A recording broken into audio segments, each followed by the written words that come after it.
on top of makeup. What? It can be worn on top of makeup. My hormones are really all over the place. That sounds so gross. Hi guys, welcome to Emmarie Lane, where my goal is to find you the best beauty products for the best prices. And today, I want to find the best drugstore primer that is for oily skin. So I searched for like an hour trying to figure out which two to compare, and based on all my research, we're gonna be comparing the Rimmel Stay Matte Primer versus the e.l.f. Matte Putty Primer. Both are super affordable, both are very loved. So let's see which one's the best of the best. Going in, I don't need a ton. I always have to remind myself I only need half as much as I normally would do when I do these kind of videos. So I think I'm gonna go with the Rimmel on the right and the e.l.f. on the left. Also, side note, can you tell my hormones are really all over the place right now based on the acne? According to Amazon, if you want to mattify oily skin, minimize the appearance of pores, and even out skin tone. Wow, I didn't know it did that. Learn something new every day. This primer is the one for you.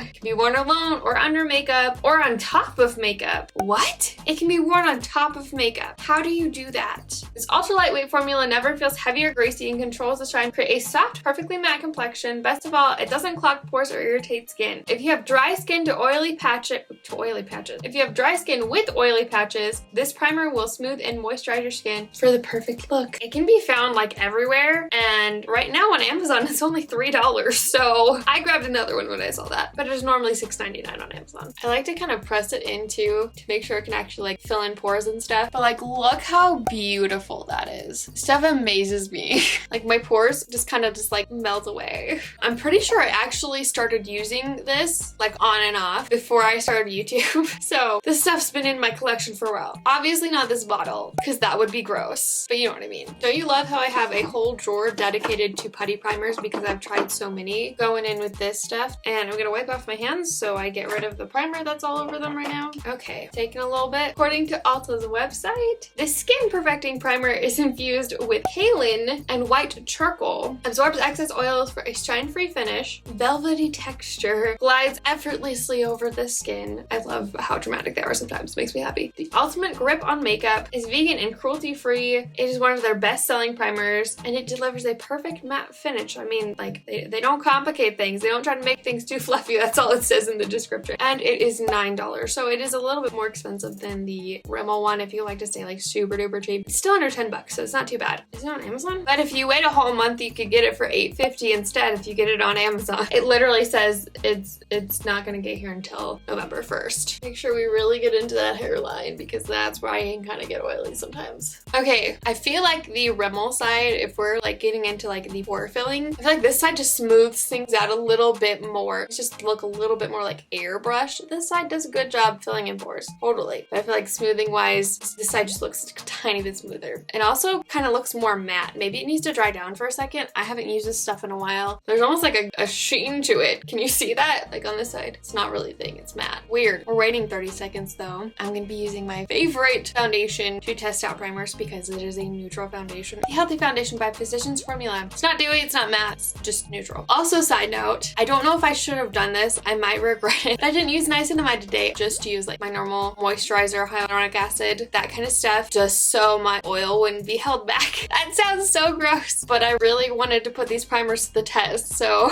let me put the rest of my makeup on. I'm actually in the middle of filming a fall makeup tutorial. So if you want to see this eyeshadow look and the rest of the makeup I use, that video will go up in a couple of days. And if it's already up, I'll link it. It is currently 12:10. Okay, makeup is all done. And this is what the makeup looks like up close with foundation.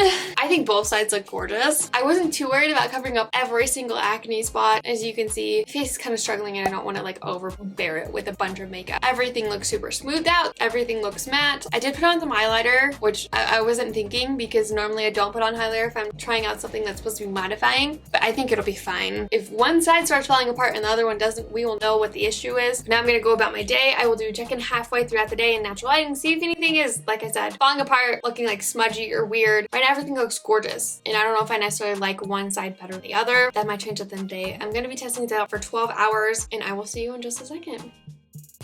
It's starting to get to the point where I'm not gonna be able to do outside check-ins because it's gonna be so flipping cold. Yes, I changed my scrunchie. I was doing other videos for like TikTok and Instagram. So everything looks like basically the same. I would say the only difference is right here, you can see there's a little bit of shininess that this side doesn't really have. But besides that, like nothing's budged really, nothing's like cakey or creasing or anything like that. Not that your forehead really creases. So I think into lines. So far, both are really good. I don't have any oiliness. Can't talk. I don't have any oiliness coming through really on either side. And like I mentioned before, didn't put niacinamide on my face today, which made me really nervous. But so far, we're fine. Here's the thing I've noticed. Sometimes I'll do a check-in and it'll be like, oh my goodness, everything's great. And then like literally an hour later, one side or maybe both sides, I don't know, will just fall apart and it will not look good anymore. So make sure to stay to the end of the video to see if that happens or if I'm gonna have to make the really hard decision, trying to decide which one's better.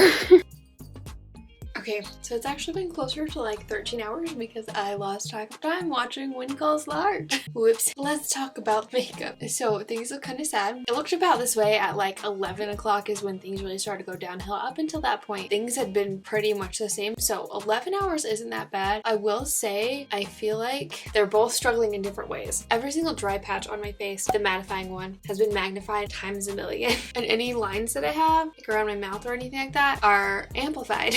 This side, things just got a little too moisturized. As you can see, the zit kind of looks like everything just slipped off of it. There's a little bit more slipperiness on the side of my nose. You can see things kind of wiped off. And between my eyebrows look about the same. My forehead just looks shiny. I wouldn't say there's any huge difference. But then at the same time, you can see around my nose, things definitely got oily, more like on this side. And things kind of did just like slip off my nose. My bronzer doesn't look too bad, all things considered. Who knows how much extra oil I produced today because I didn't use niacinamide. I just wasn't the smartest idea. My highlight looks the same. I would say overall they performed similarly, but I think for the price and the slight difference in smoothing and mattifying, the Rimmel is the winner. If you're super duper into your makeup products have to be vegan, the e.l.f. one is still great. But if that's not an issue for you, I would go with this. You save some money. Just use some powder, use some setting spray, maybe use niacinamide, and you'll be good. If you want to see a battle between the Anastasia Beverly Hills Brow Sprays Wax versus a possible dupe, you can click right here. I'll link everything I talked about in the description box below. Those links are affiliate links, so I do get a small percentage of the profits if you use my link to buy the product, but it does not affect you in any way. I love you guys so much, and don't ever forget that you are enough. Bye!